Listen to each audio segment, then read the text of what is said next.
વિવિધતામાં એકતા statue of unity ખાતે ભારત પર્વની ઉજવણી ચાલી રહી છે, જેમાં સાંસ્કૃતિક ઝાંખી આકર્ષણનું કેન્દ્ર બની છે। પ્રધાનમંત્રી નરેન્દ્ર મોદીના માર્ગદર્શન હેઠળ પ્રથમવાર દેશની રાજધાની દિલ્હીની બહાર અને નર્મદા જિલ્લાના વૈશ્વિક પ્રવાસન સ્થળ સ્ટેચ્યુ ઓફ યુનિટી એકતાનગરના આંગણે ભારત પર્વ 2025ની રાષ્ટ્રીય કક્ષાની ભવ્ય ઉજવણી થઈ રહી છે।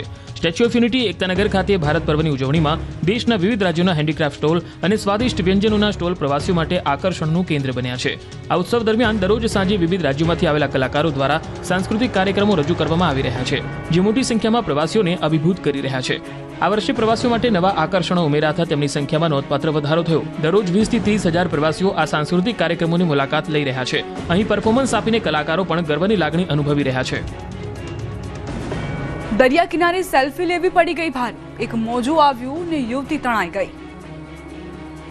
સેલ્ફી લેવાની લહાઈ કેટલી ભારે પડી। કહેવાય છે કે પાણીનો ક્યારે વિશ્વાસ ન કરવો, પણ ચેતવણીને નજરઅંદાજ કરવી એક યુવતીને ભારે પડી ગઈ। વેરાવળના આદરી ગામે દરિયા કિનારે યુવતી ડૂબી ગઈ। પ્રી વેડિંગનું શૂટિંગ કરવા 5 યુવક યુવતીઓ ગયા હતા। અચાનક દરિયામાં મોજું આવ્યું ને યુવતી દરિયામાં તણાઈ ગઈ। 4 યુવક યુવતીઓ એકબીજાનો હાથ પકડી લેતા બચી ગયા। આ ઘટનાને 18 કલાક વીતી ગયા છતાં યુવતીની ભાડ નથી મળી। દિવસભર શોધખોળ બાદ પણ પત્તો નથી લાગ્યો। સમુદ્ર રફ હોવાના કારણે શોધખોળમાં પણ વિક્ષેપ પડી રહ્યો છે। સ્થાનિક પોલીસ અને તરવૈયાઓની મદદ લેવાઈ રહી છે, છતાં કોઈ પણ સફળતા હાથ નથી લાગી। અચાનક બનેલી આ ઘટના અનેક યુવાનો માટે શીખ સમાન છે।